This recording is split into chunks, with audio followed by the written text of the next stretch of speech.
Doctor Baba Saheb Ambedkar open university.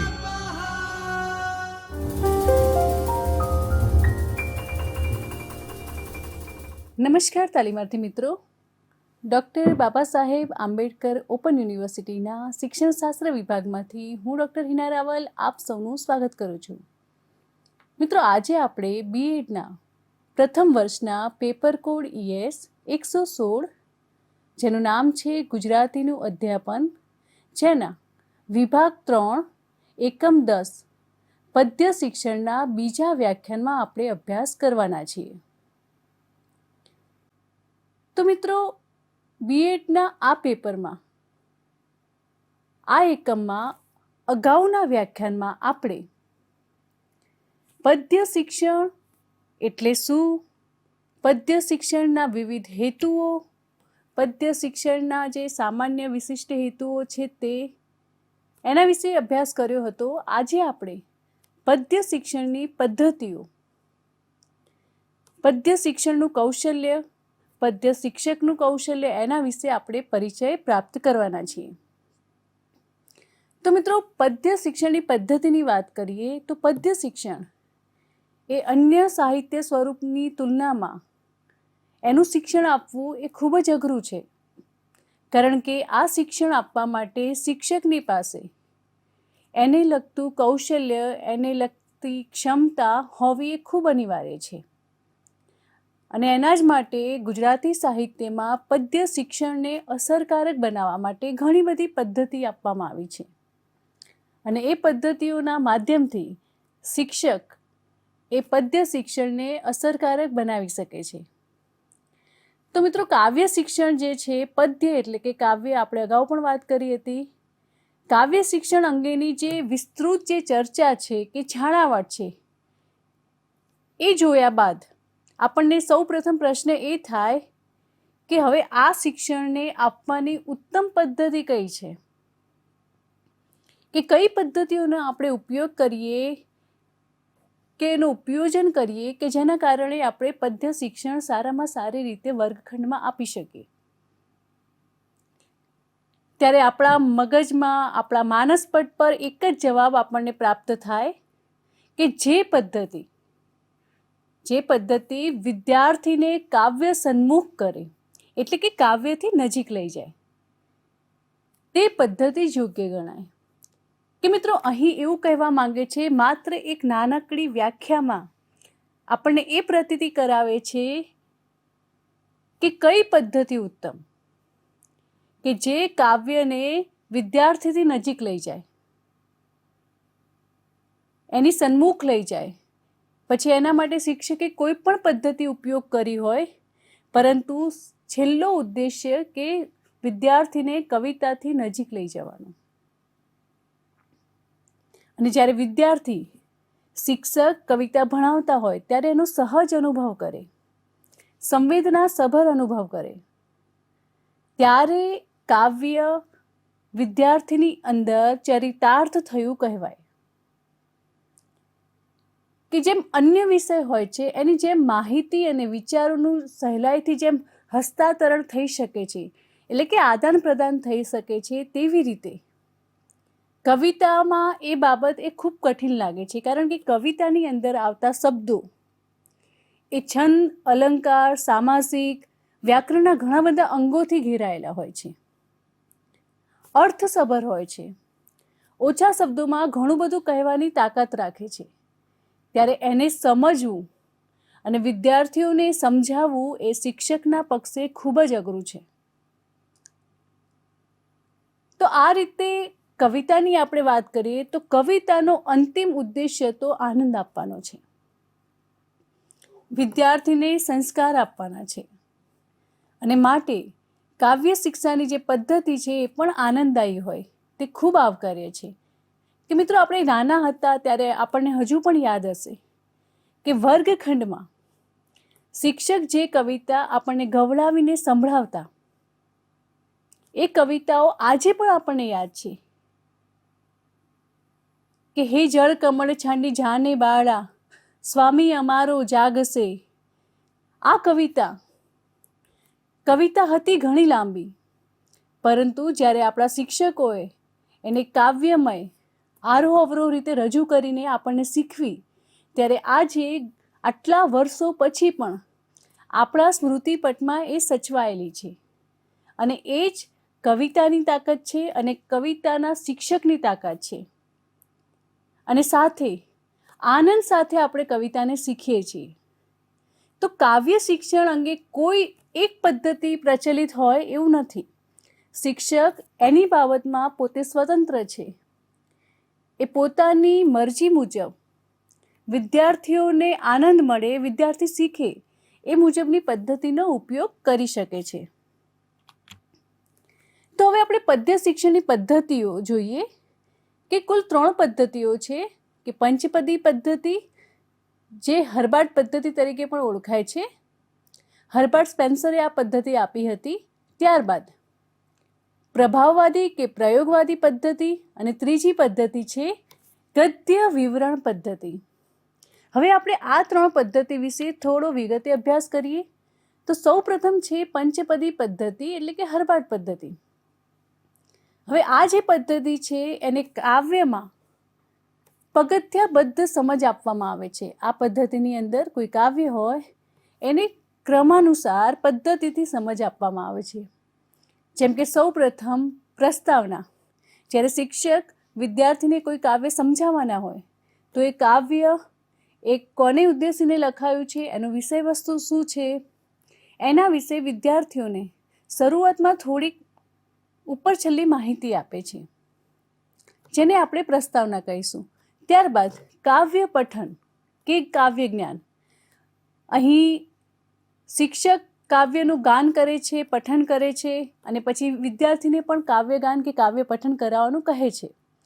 ત્યારબાદ કાવ્યનું જે વિષય વસ્તુ છે એનું નિરૂપણ એટલે કે શિક્ષક એનું નિરૂપણ કરે છે, એનું સ્પષ્ટીકરણ કરે છે. ત્યારબાદ મૂલ્યાંકન અને છેલ્લે સ્વાધ્યાય. આ રીતે જે ક્રમિક જે પગથિયા છે પાઠ આયોજનના, પદ્ય શિક્ષણના જે આયોજનના, એ મુજબ તે અનુસરે છે. પ્રસ્તાવનામાં કાવ્યના પરિચયને અનુરૂપ તેની ભૂમિકા આપે છે. ત્યારબાદ શુદ્ધ, સરળ અને સ્પષ્ટપણે કાવ્યનું પઠન કે ગાન કરવામાં આવે છે. ત્યારબાદ વિષય વસ્તુની સમજણ આપવામાં આવે છે અને તેના પછી વિદ્યાર્થી કવિતાનો જે અર્થ સમજે છે એને અનુલક્ષીને મૂલ્યાંકન અને છેલ્લે સ્વાધ્યાય આપવામાં આવે છે. ત્યારબાદ ગદ્ય વિવરણ પદ્ધતિ. હવે આ જે પદ્ધતિ છે એ અઘરા શબ્દોના અર્થ સાથે કાવ્ય પંક્તિનો સાર આપી દેવામાં આવે છે. કે જ્યારે શિક્ષક કવિતાની જે પંક્તિ છે એની અંદર આવતા જે અઘરા શબ્દો છે એનો અર્થ સમજાવતા જાય છે અને સાથે સાથે પંક્તિનો જે સાર છે, એનો જે અર્થ છે એ પણ વિદ્યાર્થીને કહેતા જાય છે. કાવ્ય પંક્તિનો જે કેન્દ્રવર્તી વિચાર છે એ રજૂ કરવામાં આવે છે. કે દાખલા તરીકે આપણે જોઈએ કે હરિનો માર્ગ છે સુરાનું, નહીં કાયરનું કામ. હવે આ જે પંક્તિ છે એ પંક્તિ કાવ્યનું શિક્ષણ આપતા જે સુરા એટલે કે સુરવીર છે, એ સુરવીરના લક્ષણોની યાદી આપી દેવામાં આવે જો વિદ્યાર્થીઓ સમક્ષ, અને તેના આધારે કાયરના લક્ષણો અને દુર્ગુણોની વિગત આપી દેવાય. આ સિવાય કવિતા પદનું વ્યાકરણનું સામ્રાજ્ય જાળવી રાખવા, વ્યાકરણ વિષય કેટલાક જે મુદ્દાઓ આવતા હોય કાવ્ય પંક્તિની અંદર, એના વિશે પણ શિક્ષક વચ્ચે વચ્ચે સમજાવતા જાય તો વિદ્યાર્થીની અંદર વ્યાકરણને લગતી જે માહિતી પણ આપણે સમજાવવાની હોય એ આપણે સાથે સાથે સમજાવી શકીએ છીએ. હવે આ જે પદ્ધતિ છે એના દ્વારા થતા શિક્ષણ કાર્યમાં ભાવાવરણ, આસ્વાદમાં અવરોધ ઉત્પન્ન થાય છે. કાવ્યની કલ્પનાત્મક, સંવેદનાત્મક બાજુને હડસેલી અર્થચર્ચા જ કેન્દ્રમાં આવી જાય છે. એટલે કે એનો અર્થ સમજાવવાનો જે ઉદ્દેશ્ય છે એ જ અહીં મહત્વનો બની જાય છે. કાવ્યને પામવાનો, એને સ્પર્શવાનો જે ઉદ્દેશ્ય છે તે અહીં નાશ પામે છે. ત્યારબાદ જોઈએ આપણે પ્રભાવવાદી કે પ્રયોગવાદી પદ્ધતિ. હવે આ જે પદ્ધતિ છે એ પદ્ધતિમાં એક કવિતા દ્વારા મનમાં જે વિચારો, ભાવો, તરંગો કે મુદ્દાઓ ઉત્પન્ન થાય, અન્ય કવિતાના સ્મરણો જાગે તે બધાને પોતાની રીતે રજૂ કરતા જઈએ, જે તે કાવ્યના પ્રભાવનું નિરૂપણ એ આ પદ્ધતિમાં થાય છે. આમાં અહીં જે કવિતા છે એ કવિતા પર કવિતા જેવું વિવેચનાત્મક કથન હોય છે.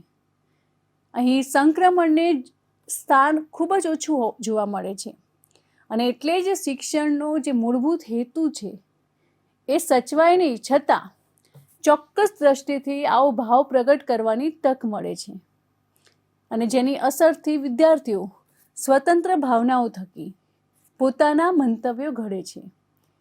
ક્યાંય વિદ્યાર્થી પણ કાવ્ય પંક્તિ લખવાનો, બોલવાનો પ્રયત્ન કરે છે અને પોતાના જે વિચારો છે એને સ્વતંત્ર રીતે વ્યક્ત કરે છે. તો આમ જે આ બધી પદ્ધતિઓ છે એ ખૂબ જ પ્રચલિત છે અને વ્યવહારમાં તેનો ઉપયોગ થાય છે અને આ પદ્ધતિઓના માધ્યમથી શિક્ષક જે છે એ વર્ગખંડની અંદર પદ્ય શિક્ષણનું અધ્યયન કરાવી શકે છે. ત્યારબાદ આપણે જોઈએ કે હવે આ જે સિદ્ધાંતો છે એના તરફ ઘણા બધા અંગુલી નિર્દેશ પણ જોવા મળ્યા છે કે જેમ કે કાવ્ય શિક્ષણ આપતા પહેલાં અર્થગ્રહણ, પઠન, આસ્વાદવા લાયક અભિવ્યક્તિ, અભિગમ, ગાન, ભાવગ્રહણ જેવા જે હેતુઓ છે એ અંગે પહેલાં વિચારણા કરવી જોઈએ અને તેના આધારે પૂર્વ ભૂમિકાના સર્જન માટે હેતુલક્ષી સ્પષ્ટતા શિક્ષકના મનમાં ચોક્કસ આકારે હોય તો વર્ગમાં આંતરક્રિયાના પ્રયત્નો સફળ નીવડે. ત્યારબાદ બીજી વિચારણા છે કે કવિતાના ઉત્પાદનો. કવિતાના જે ઉપાદાનો છે એ શબ્દ, અર્થ, લય, છંદ, અલંકારના અર્થઘટન અને અર્થગ્રહણની યથાર્થતાની સમજણ, એની સાથે કાવ્યની માણવાની પ્રવિધિ એટલે કાવ્ય આસ્વાદ. ત્યારબાદ ત્રીજું જોઈએ કે આદર્શ કાવ્ય પઠન થકી વિદ્યાર્થીઓને કવિતાનું અર્થગ્રહણ પોતાની રીતે કરવા દો. ચોથી બાબત છે કે શ્રાવ્ય અનુભવો થકી જ વિદ્યાર્થીઓ એ કાવ્યની સમજ કેળવે તેવી મનોભૂમિકા સર્જવી. અને પાંચમું છે અર્થ સમજણની પૂર્વ સજ્જતાને આધારે વિદ્યાર્થીઓના આસ્વાદના પ્રયત્નોને સિદ્ધિ સાધો. હવે આપણે પદ્ય શિક્ષણના જે કૌશલ્યો છે તે જોઈએ કે આપણે સૌ જાણીએ છીએ કે કાવ્ય, કવિતા કે પદ્ય એક વિશિષ્ટ કૃતિ છે.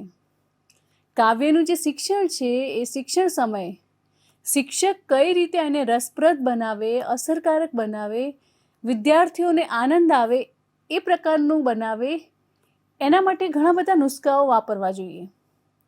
ત્યારબાદ કાવ્યની પોતાની સમજ પણ તેના પૂર્ણતયા એક સાચા ભાવકની દ્રષ્ટિથી વિકસાવવી જોઈએ. કાવ્ય શિક્ષણની શરૂઆતથી શિક્ષકે કાવ્યને ભણાવવા નહીં પણ કાવ્યની અંદર જે ભાવ રહેલો છે, સંવેદના રહેલી છે એને વિદ્યાર્થી સમક્ષ મૂકવાનો આશય રાખવો જોઈએ.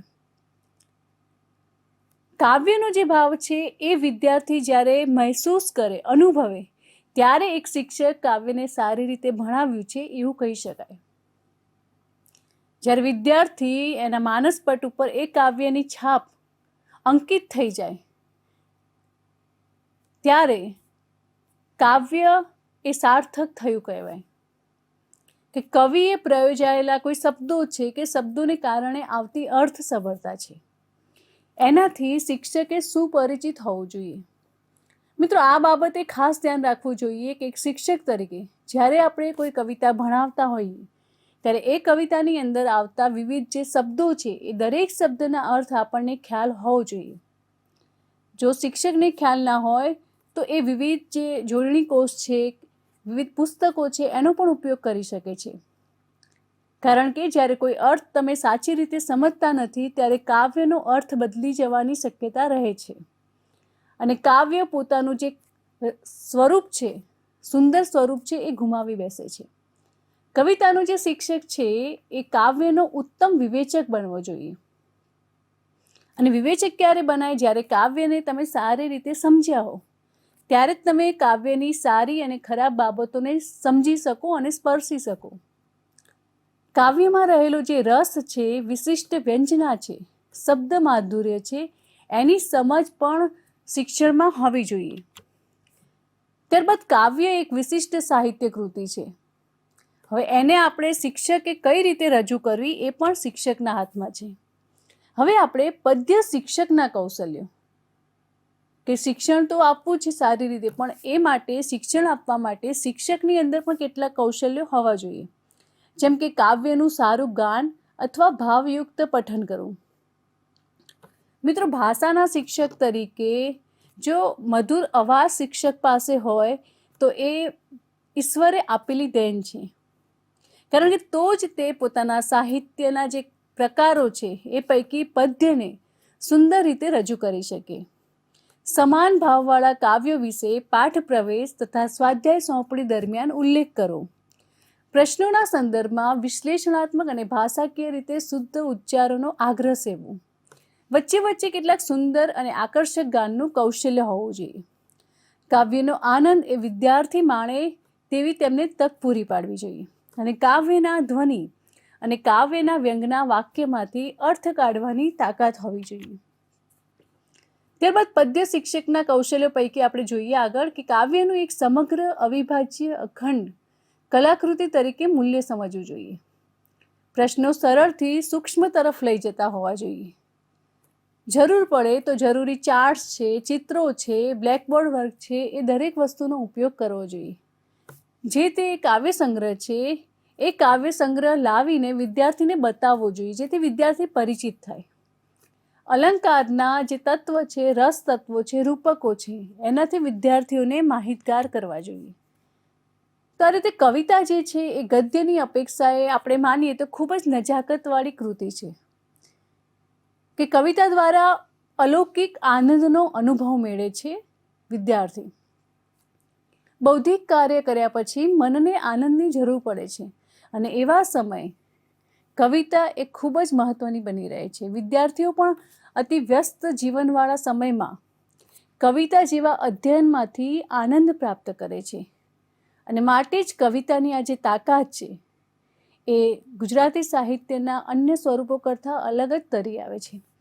તો મિત્રો, આ એકમ અહીં પૂર્ણ થાય છે. હવે આ એકમના સ્વાધ્યાયના પ્રશ્નો આપણે જોઈએ કે સૌ પ્રથમ છે પદ્ય શિક્ષણની પદ્ધતિઓ સમજાવો. ત્યારબાદ બીજો પ્રશ્ન છે કાવ્ય શિક્ષકના કૌશલ્યો જણાવો. તો મિત્રો, આજે આપણે પદ્ય શિક્ષણના જે પદ્ધતિઓ છે એની વાત કરી. હવે પછીના વ્યાખ્યાનમાં એક નવા જ મુદ્દા સાથે આપણે સૌ ફરી મળીશું. ત્યાં સુધી આપ સૌને ધન્યવાદ. स्वाध्यायः परः